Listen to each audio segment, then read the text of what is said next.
And I think the hardest task for both of them, Kwame and Bill, were, again, trying to motivate these assistants, employees. They became employees. I suppose they were their employees, to actually motivate them to help this person win. And that's tough. That's tough right there. They were needed, though, because they couldn't do the task by themselves. But I think it was very, very difficult to motivate these people. And did some of them come in with an attitude that, oh, you know, I'm out of here. Well, you know, you could have helped me back then. People are human, of course. Yeah, exactly. Of course they were there. But I also saw some people who were really, really wanted their particular person to win. And really, really went that extra mile. And some didn't. And that will work in the favor of whoever was the group leader for that one. And how was it laid out for them, George? Also, the group leader, you have to understand that this was also a task in which the group leader had to show their authority and how they handled authority. So if they had to make a tough decision, they had to make it.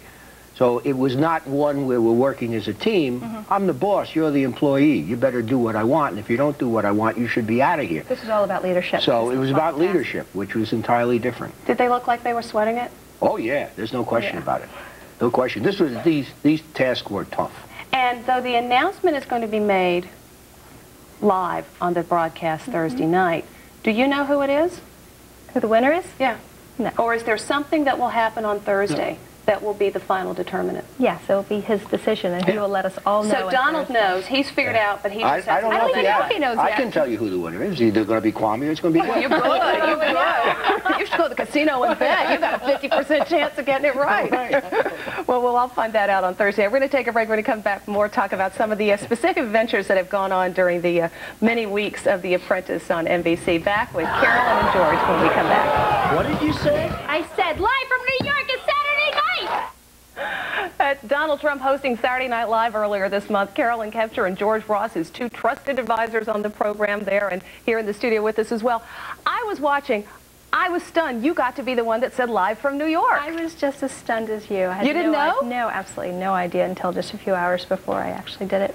And you blanched when the joke came back up again. How embarrassed, how much grief did you have to take on Monday for that one at You know, work? it's Saturday Night Live. What did you expect? I had a blast. It was a lot of fun. You know, you have to poke fun at yourself if you're going to be on Saturday Night Live, and that's what we all did. It was fun. And that's something that Donald has done and taken in great humor. I mean, is he like that in real life? I'm sure he pokes fun at himself. Yes, he can poke fun at himself. He can recognize when he's done something wrong or he's made a mistake. Yes. Or when there's something like the do that's getting attention. That's part of it. That's part of the deal. Well, when he was also at that point when he was working on a site and the hair blew, he says, "You see, it's mine." One of the things that's been very interesting about The Apprentice is the attention it's focused on the way business is being conducted in America. You say that you're asked all the time, is this real? Is that really the way business is done? And you seem surprised that the question comes up. I am surprised, and I think it's very, very real. The best example are the women. Early on, we had comments about the women and the way they dressed, particularly my comments, I suppose. And I think reality states that using sexuality in the workplace is only going to get you so far, and I think that's exactly what happened. So yes, it's reality. I want to broaden the discussion a little bit. Also with us this evening is Sheila Wellington. She's a professor at New York University's Stern School of Business. She actually teaches a course called Women in Business Leadership, and among other things, the class has been studying The Apprentice and comparing it to real corporate America. Professor Wellington, thank you very much for being with us. I know the whole using your femininity in work has been something that your class has taken note of. How have they reacted to the way, particularly early on, as Ms. Kempster said in the program, some of the contestants who were female used their figures to further their business careers? When I surveyed my students, what they said was not at all realistic. Women generally don't look like that. They certainly don't dress like that in the business world, and they certainly don't use their sexuality like that. A couple of them said that they had seen it once, and every time it happened, it was bad for the women. And this actually got some comment, George, on this show as well. I mean, after a while, even Donald said, you know, enough already. No, we all agree. We all agree. It was good for a certain startup, and then it just had to stop because it wasn't going to be successful. It wasn't the way to get to where they wanted to be. Did they get it? Did they get that message? I think some did, some didn't. Really? Yeah. How could you tell? Oddly enough, I saw right after, maybe 10 minutes after we gave that speech, Omarosa grabbed me and she said, "I'm so glad you said that, because myself, and I think Jesse was with her, and someone else, I don't remember, we totally agree with you. We were just following the lead of the other women." Oddly enough, the following day, out comes the TV guide with Omarosa in the pink bra. So here I'm thinking, okay, maybe she got it, maybe she didn't, I'm not too sure. But I could definitely tell that some of the women toned it down, and some of the women just got very frustrated, is what I was saying, instead of heeding some good advice. Donald also gave him a dressing down. I want to roll the soundbite from that episode when he finally took the bull by the horns and had a little talk to the ladies. You are smart, dynamic, and attractive women. You beat the guys fair and square. But you're coming a little close to crossing the line, relying on your sexuality to win. Well, it's unnecessary.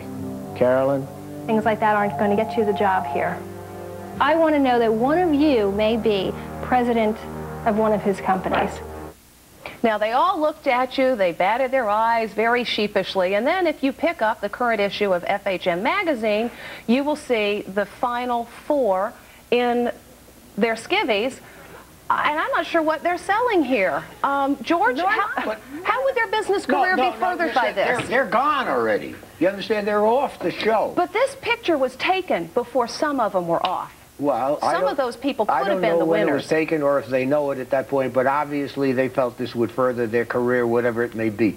It certainly wouldn't further their career with the Trump organization. Professor, I'm guessing that this had all kinds of react from the students in your class. It certainly did.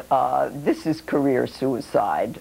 There's no doubt about it. It may give them 15 seconds, 15 minutes of fame, but on the whole, in a serious business organization, it's not going to work. And what is the fallout from that? When people see that and they see these ambitious young women posing like this in a magazine, is the seed planted in another would-be business career person's head that, gee, look at these ladies. They're getting paid. They'll get commercial endorsements. Why not? I don't think it's going to work.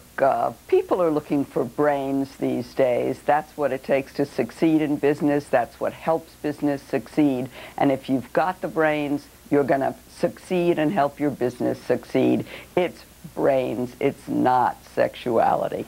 But I wonder how many of the contestants who first applied to be on The Apprentice, and certainly the 16 that got onto the show, weren't looking for their 15 minutes to extend into overtime. Fine, if I don't get the career with Donald Trump's organization, maybe I'll get a great career as a spokesperson or a model for this or an endorser for that. I didn't get that opinion in the very beginning.